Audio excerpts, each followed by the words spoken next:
Ungana nasi Jumapili saa 9:30 hapa KBC Channel 1 kwa uondo kamili.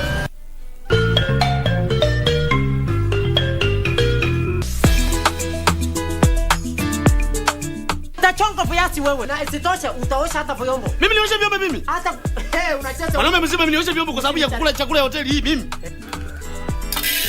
Wait. Mogaka. Kwa ofisi. Plani umepita. Tangu lini mnaekea mimi michele hivi kama patko? Chukua nyama rudisha huko. Mimi unapenda kusumbua. Sipendi kusumbua na leta bwana. Kwa mtu mimi nataka uchafue. Nani nionyekaje jana yake sasa hivi?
Good afternoon. Thank you for creating time for us. You are in time for the Lunchtime News. It is the 21st day in the month of August 2022. The president-elect is this afternoon in Githunguri, the county of Kiambu, and the Orange Democratic Movement Party leader Raila Odinga is in Kamkunji area, and he is expected to hold a rally there this afternoon. We have able teams on the ground. Do interact with us on all our social media platforms at KBC Channel 1. My name is Irene Muchuma Odem.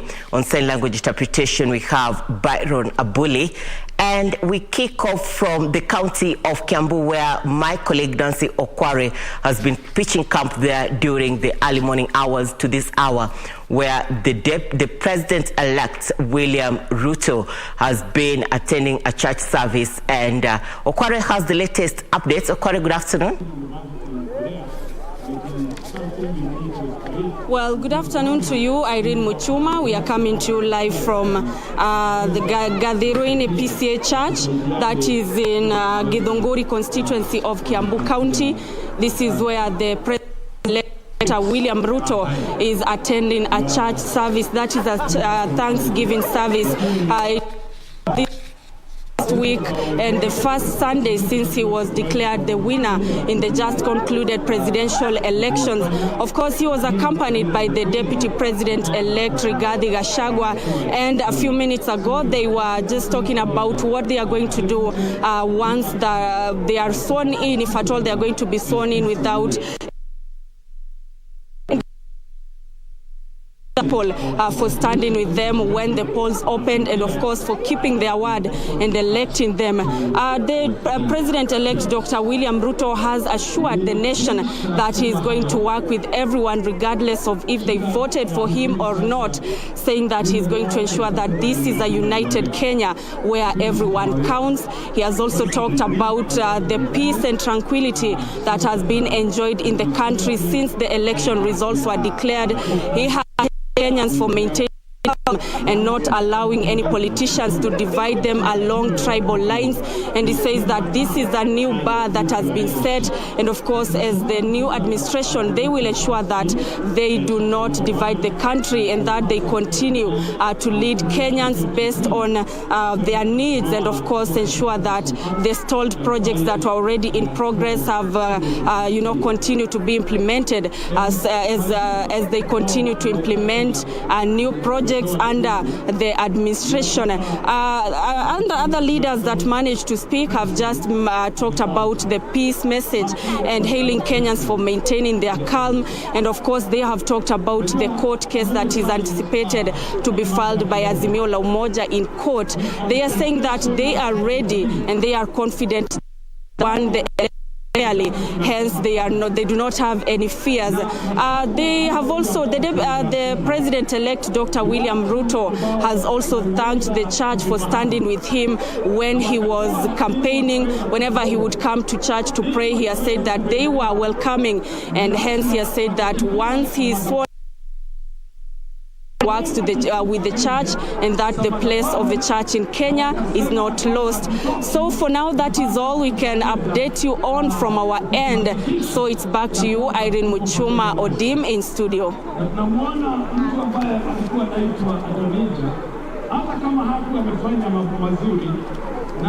Thank you, Okware. Nancy Okware reporting live from Githunguri, Kiambu County, where the President-elect William Ruto is accompanied by a number of leaders allied to Kenya Kwanza. Now, to other matters, the Independent Police and Oversight Authority, IPOA, now says it's investigating cases of misuse of powers by a few police officers during the 9th August general election. In preliminary report on police conduct during the 2022 general election, the authority has flagged Tana River, Wajir, Baringo, Uasin Gishu, Bungoma, Garissa and Kisumu areas where assault, shooting and harassment of IEBC officials occurred, and are currently conducting investigations to establish the root cause of the said incidents. Police and Oversight Authority, IPOA, has revealed that 7 counties are on its radar following the alleged misuse of power from the police during the just concluded election. In a preliminary report largely commending the police force for its conduct compared to the previous elections, IPOA notes that some cases ranging from assault to harassment were recorded in 7 out of 47 counties where its officials were monitoring the election. These 7 are Gasen in Tana River County, Mbalambala in Garissa, Eldas in Wajir County, where an IBC official was shot at, Tiati in Baringo County, Eldoret in Uasin Gishu County, Webuye in Bungoma East, and Arena Estate in Kisumu. The authority further recommends that the National Police Service and the National Police Service Commission considers better strategies to address police welfare during elections. The police have also been urged to cooperate with IPOA officials as they discharge their mandate as provided for in the law. For Lunchtime News, I'm Gladys Mungai.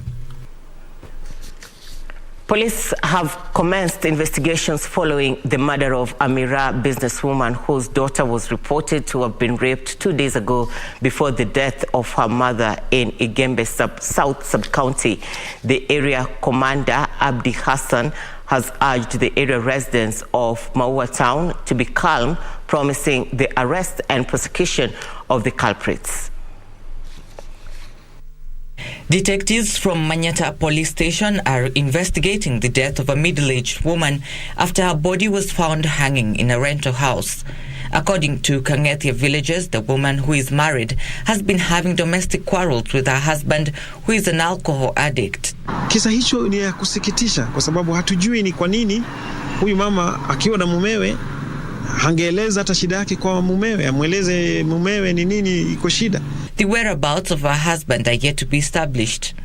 Embu North Deputy County Commissioner William Owino said police had taken up the matter and investigations were underway. Japokuwa hatujui sababu, because tayari kila mmoja anapojitia kitansi, serikali na ofisi ya DCI huchukua nafasi huo kwenda kuanza kufanya uchunguzi kutoka kwa jamii ili waweze kujua ni nia gani walikuwa nayo, ni chanzo gani inaweza kuwa ilisababisha watu waweze kuchukua maisha yao katika njia ya hali hiyo.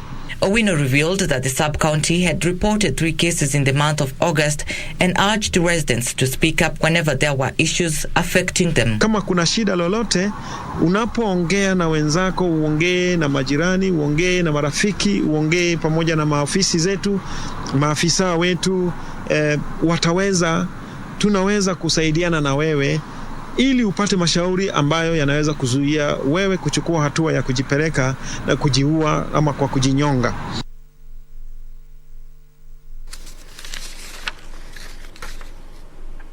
Our apologies. That was a news item on police investigating the circumstances surrounding the death of a middle-aged woman whose naked body was found hanging in their rented house in Kangethia village of Embu County.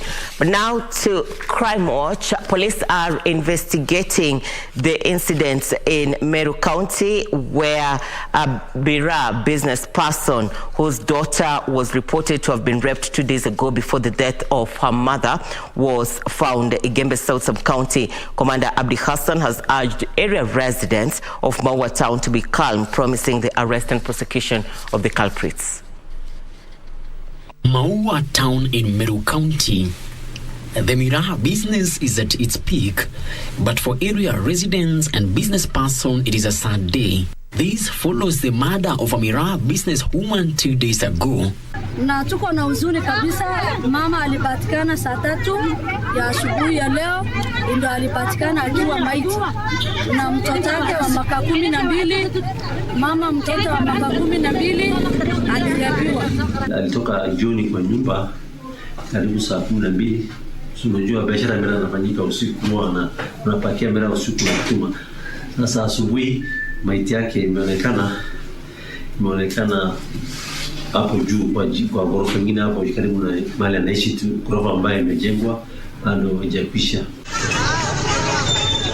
Disgruntled residents took to the streets demanding immediate arrest and prosecution of the culprits. Sisi tujawahi kuona tunaishi Maua miaka mingi sana, lakini tujawahi kuona shida kama hii. Hii mtu anatoka sehemu nyingine anaanza kuua watu. The business lady Deka Isaki is said to have been murdered and her daughter raped. Igembe South Sub-County Commander Abdi Hassan has urged the area residents of Maua Town to be calm, promising the arrest and prosecution of the offenders. Atakuwa mshahidi kwetu na tunachunguza hiyo kesi. Nafikiria soon tutapata suspect na tutamstaki na makosa, na saa hizi siwezi ongea juu yake kwa sababu bado tunafuatilia. Tutakamata na yeye, atastakiwa na makosa tutapeleka kotini. While assuring the residents that security will be beefed up in the region, Hassan called on members of the public with any information regarding the incident to come forward and assist police in investigation. Frederick Mwoki for Lunchtime News. The Federation of Evangelical and Indigenous Christian Churches of Kenya has called on losers of the just concluded general election to let go and concede defeat to allow Kenyans to heal from the prolonged and bruising campaigns. Speaking to mourners during the funeral service of Jane Njoki, the wife to Bishop Charles Kago of Maragua Diocese, the Federation's chairman, Bishop Samuel Ngacha Njiriri, said it was time for the country to move on. Ruiru member of County Assembly, National Assembly, Simon Kangara, who was in attendance, called on the aggrieved parties to seek legal redress for the sake of the country's peace. Sasa tukasisikia, tulikuwa na Wajakoya, kuna kile alikuwa anasema atatuletea, kuna mwingine alikuweko kama Laila, kuna kile alikuwa anasema, na kuna mwingine ambaye ni Mwaura Waihige, na pia kuna William Ruto. Yeye ni kiongozi sasa, amechaguliwa, basi tumuombee na pia tuombee nchi yetu ya Kenya iwe na amani. Ilikuwa ni ombi letu kuwa na uchaguzi wa amani. Hatutaki kurudi kwa siasa. Tugombea wale ambao wamechaguliwa waendelee na kutufanyia kazi. Kwa hivyo ombi langu kwa watu wote, viongozi wote, hasa wapiga dau wale katika serikalini, tafadhali mkubali Kenya yetu ikae kama kongamano, tukitumia demokrasia ile tuliweka katika katiba ile yetu.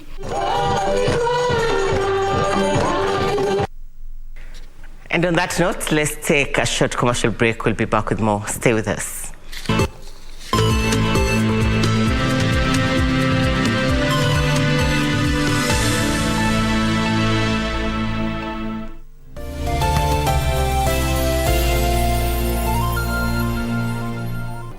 Do you have a news story to share with KBC? Get in touch swiftly on email news@kbc.co.ke or call 0723-892-654 or 0734-780-124.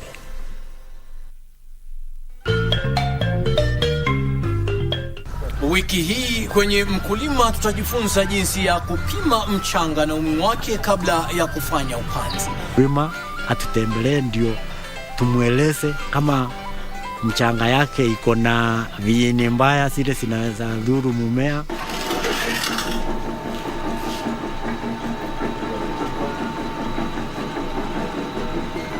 Ungana nasi Jumapili saa 9:30 hapa KBC Channel 1 kwa uondo kamili.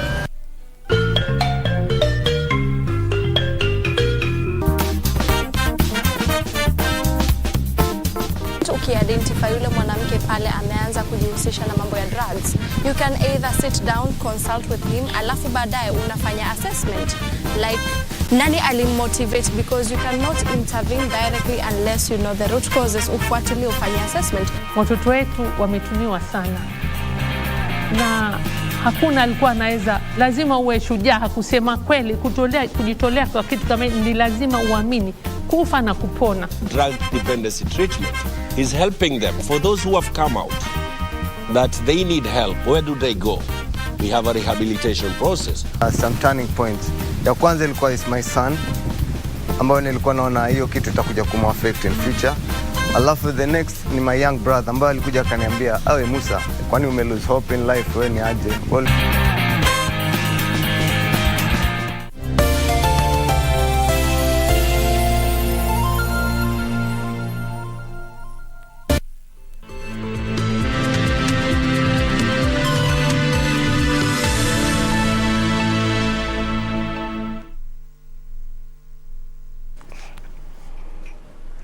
Welcome back. You're watching the Lunchtime News. UDA supporters who coordinated the party's election campaigns in Nyamira County want to be considered for government positions as the President-elect William Ruto forms the next government. Led by Charles Kinaro, the team says they did their best to deliver votes to UDA. Their counterparts in Azimio, who declined to speak on camera, termed their remarks premature, saying the coordinators should instead wait for the Supreme Court to pronounce itself on the impending presidential petition before they can make such demands. Sisi watu wa Nyamira tumekupenda na tulikupenda na tutakupenda daima milele. Tunakuomba utufanyie yale yote ambayo ulituahidi, na zaidi ya hayo usiwe na ubaguzi. Wale ambao walikupigia na wale ambao hawakupigia, tafadhali uwafanyie mambo sawa. Na Kenya tunaomba kabisa ni amani. Amani, tunaomba amani Kenya. Unaona tulichagua, tulifanya uchaguzi wetu vizuri. Lengo letu lilikuwa tupate kiti cha UDA katika Nyamira County. Lakini sasa wananchi waliona vile vilikuwa, na tunaomba tususai kama watu wa Nyamira.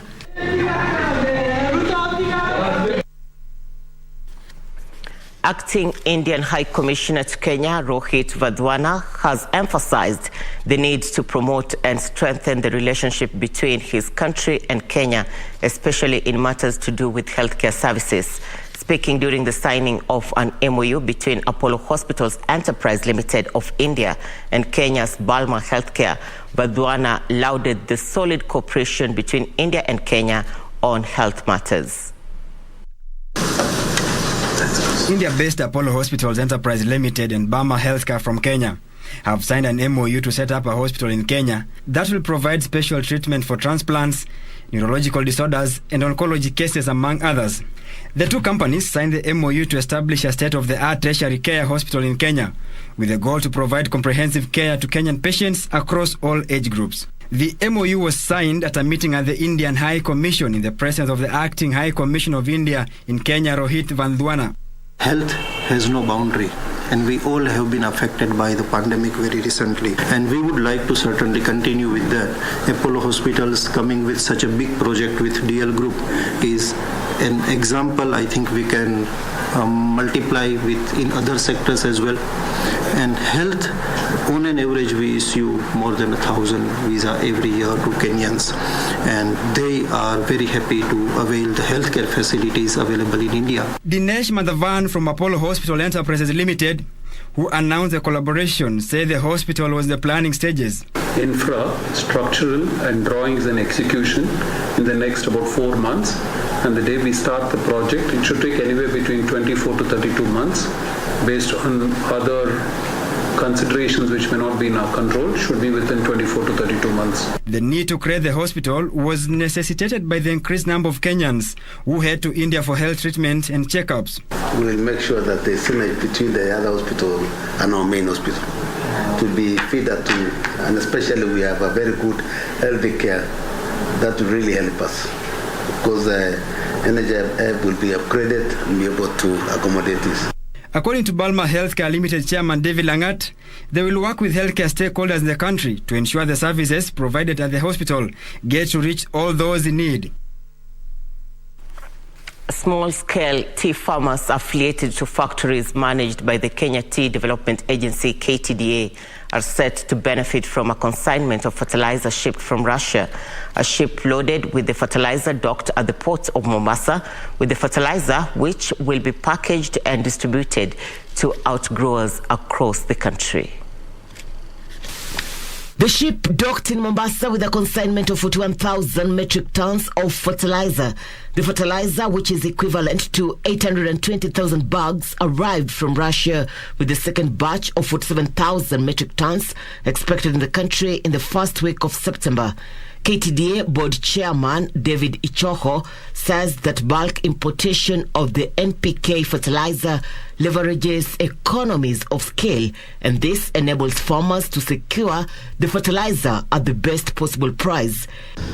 Hii fertilizer inatarajiwa kubebwa na SGR, kwa hivyo I expect quick evacuation right from here all the way to Nairobi, and from there it will be taken back to the farmers. NPK is a chemical compound specially made for tea, and it will help farmers improve quality and yield. Tuweza kupata all the quantities ambao tunakusanya mahitaji yote ya wakulima ya mbolea kutoka kwa all the factories, na ile mbolea tumeonda the 88 metric tons itakuwa itatosha kwa wakulima wote. According to Ichoho, the country had ordered a total of 88,000 metric tons of fertilizer from Russia. While in Mombasa, Ichoho said the fertilizer will be distributed equally countrywide, adding that they are in talks with the government to subsidize the commodity to farmers so that they can get it at a fair price. We have asked the government to support us, and we are optimistic that we will get a positive reply to the same. But we have not received the confirmation. But once that is done, we'll be able to give the final figure. And across the border, Somali forces have ended a siege at a hotel in Somalia's capital, Mogadishu. The police officers are still clearing explosives scattered around the building, which left at least 12 people dead, mostly civilians. Somalia's elite armed forces battled Al-Qaeda-linked militants for 30 hours after they blasted and shot their way into the Hyatt Hotel Friday evening. Somali forces claim they have defeated the militants who stormed a hotel in the capital after a bloody siege. More than 12 people were killed in the deadly 30-hour ordeal. The assailants used explosives to gain entry to the Mogadishu's Hyatt Hotel on Friday before violently taking control and holding guests hostage overnight. The Al-Qaeda-linked Al-Shabaab group claimed responsibility for the attack. Al-Shabaab has been fighting to topple the Somali government for more than 10 years. It wants to establish its own rule based on a strict interpretation of the Islamic law. Friday's attack was the first such major incident since President Hassan Sheikh Mohamud took office in May. The Hyatt is a hotel popular with lawmakers and other government officials. Ruth Wamboy for Lunchtime News.